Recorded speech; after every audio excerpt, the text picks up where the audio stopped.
Hello guys, welcome back to my channel. तो ये है हमारी सीरीज़ की video number 3 and in this video we are going to talk about mathematics because I got 100 in that too, and I actually gave the math exam twice. For the first time I got 95 and the second time I got 100. You know about that. तो I can tell you कि कौन सी गलतियाँ होती है जिससे वो 100 prevent होता है, and I can also tell you how to cope up with those mistakes कि आपके 100 आ जाए। All right, so without any further delay let's start with it. तो सबसे पहला पॉइंट जो आता है वो है एनसीईआरटी करनी है या नहीं करनी है। आपने मुझे आज तक की जितनी भी वीडियोस मैंने बनाई है इंग्लिश की एंड सोशल साइंस की, उनमें मैंने आपको बोला होगा that NCERT is your bible and NCERT से बाहर कुछ भी नहीं आएगा, but it is not the case in maths.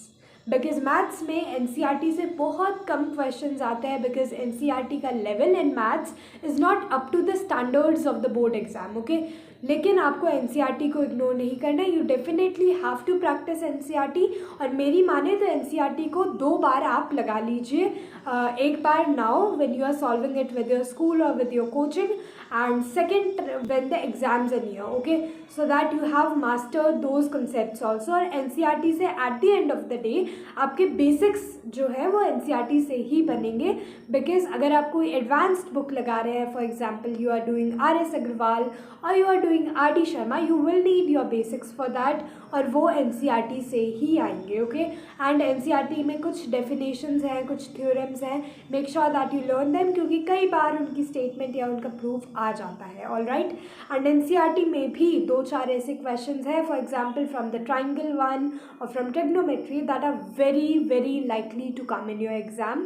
So I will provide you a PDF for that later on, but for now just go with the flow and practice for your NCERT. Okay, secondly, talking about reference books, मैं आपको बहुत कम advice करती हूँ कि इस समय पे when your boards are not near कि आप इस समय पे किसी रेफरेंस बुक से प्रैक्टिस करें, but in maths I will say that it is the peak time that you practise from a refresher, because NCERT में ज़्यादा हाई लेवल के क्वेश्चंस नहीं है। ओके, एंड अगर आपको लगता है कि आप सारे क्वेश्चंस एक एडवांस बुक के, एक रिफ्रेशर बुक के सॉल्व कर सकते हैं, then go forward with it, but it is hard because इतनी मोटी बुक है RS अग्रवाल, इतनी मोटी बुक ऐसे ही तो सॉल्व होने वाली नहीं है। So here is a trick for you. अगर आप RD शर्मा कर रहे हैं, so make sure that you do all the exercises that are given in that, you can ignore the examples that come before it. All right, but अगर आप कर रहे हैं RS अग्रवाल जैसा मैंने भी किया था,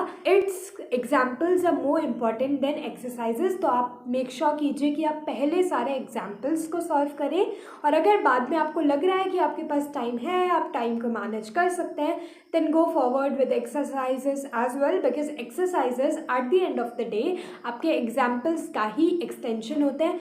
secondly, there is this one more book that I have, and it is the same one I used for maths and social science and English and almost every pretty much subject. You can get some hard level questions from here too, so make sure that you get a book refresher, make sure to do it.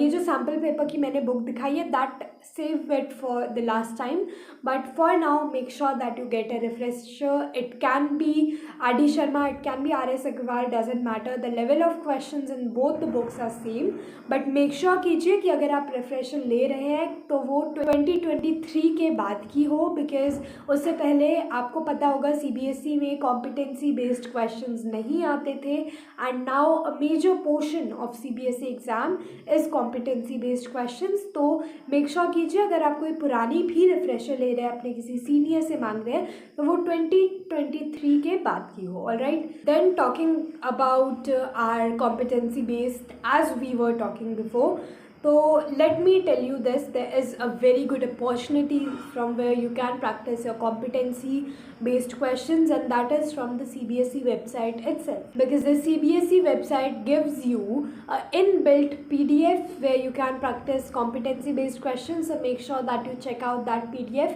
उसमें बहुत अच्छे level के questions हैं, and in fact इस साल का paper which is considered one of the hardest papers in CBSE class 10th history, उसके बहुत सारे क्वेश्चंस उस पीडीएफ में से आए थे and I ignored that PDF, क्योंकि मुझे उस टाइम पर उस पीडीएफ के बारे में पता नहीं था, but you all know it now, so make sure that you do it. और उसमें कुछ 150 के आसपास क्वेश्चंस हैं, तो ज़्यादा टाइम भी नहीं लगेगा, you can solve it. Okay, next हम बात करते हैं जो मिस्टेक्स आपकी होती हैं, very common mistake. The first one is of course calculating errors. And अभी जो आप स्टार्टिंग में चैप्टर पढ़ रहे होंगे, जो आपके कोचिंग्स में पढ़ाए जा रहे होंगे या जो आपके स्कूल्स में पढ़ाए जा रहे होंगे, those are more proof based और थियोरेटिकल क्वेश्चंस। बट आगे जो चैप्टर्स आएंगे which are surface area and volumes, उनमें इतनी कैलकुलेशन आने वाली है एंड वो मोस्ट ऑफ द टाइम्स आपसे सही नहीं होगी। तो मेक श्योर कि आप रोज़ एटलीस्ट 5 और 10 मिनट्स डेडिकेटेड टाइम दे कैलकुलेशन को, because calculation mistakes can cost you a lot of marks and I am not saying it lightly. I have suffered from this. Alright, next talking about the next mistake, that is कि आप diagrams नहीं बनाते हैं, जो वाले questions में diagram नहीं बनाते हैं। Even if the question gives you the diagram, make it in your answer sheet because it will give a neat impression of your copy. Also, for example, there is a line AB and you are talking about that in your answer sheet. How will the examiner know which line AB you are talking about? So make sure that you draw a diagram of whatever you are question doing and make sure that you make it nicely with a pen. Do not use pencil in the official board paper because कोई भरोसा नहीं है कि board के paper की sheets कहाँ जा रही है, कैसे जा रही है। रास्ते में बारिश हो गई, पता लगे आपकी पेंसिल धुल गई, because pencil marks are very easy to remove. And even CBSE के सर्कुलर में लिखा होता है not to make diagrams with pencil, so make sure that you tie to that. And nextly हम बात करते हैं जो मिस्टेक्स आप अभी कर रहे हैं अपने पेपर में while you're solving questions, जो आपके पेपर में भी होने वाली है, तो उनसे कैसे कॉप अप करना है। तो मेक श्योर कि अगर क्वेश्चन आपसे एक बार में सॉल्व नहीं हो रहा है, उस पर सर्कल लगा ले, स्टार लगा ले, उसे मार्क कर लो and get back to that. Do not ignore it, do not forget it, because if that question come in board you will be guilting so much. Okay, तो मेक श्योर कि जो question आपसे एक बार में नहीं बन रहा है उसको आप मार्क कर ले एंड एवरी 10 days और every 1 week get back to that question again, even if you know how to do it now and solve it. Okay, इससे क्या होगा कि आप अभी जो मिस्टेक्स कर रहे हैं वो आप बाद में नहीं करेंगे। ऑल राइट, एंड मैथ्स के लिए ज़्यादा टिप्स मेरे पास है नहीं because it is a practical subject. जितनी ज़्यादा आप प्रैक्टिस करेंगे उतना ज़्यादा आपको कॉन्फिडेंस आएगा, उतने ज़्यादा टाइप्स के क्वेश्चंस आप कर पाएंगे। एंड ऑल्सो मेक श्योर कि आप ज़्यादा टाइप के क्वेश्चन करें, make sure that you increase the breadth instead of increasing the length. Okay, आप एक ही टाइप के बहुत सारे क्वेश्चन कर लेंगे, it is not going to benefit, but अगर आप अलग अलग टाइप के 5-5 क्वेश्चन करेंगे that is going to benefit you a lot.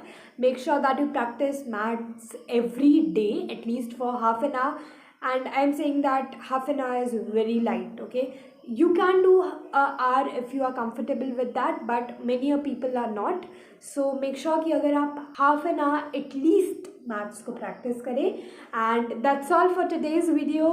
Will meet in the next video and it will be about science, so do share and subscribe. And अगर आपने English and SST वाली video अब तक नहीं देखी है, what all are you doing, do see that video, and that's all for today. Bye bye.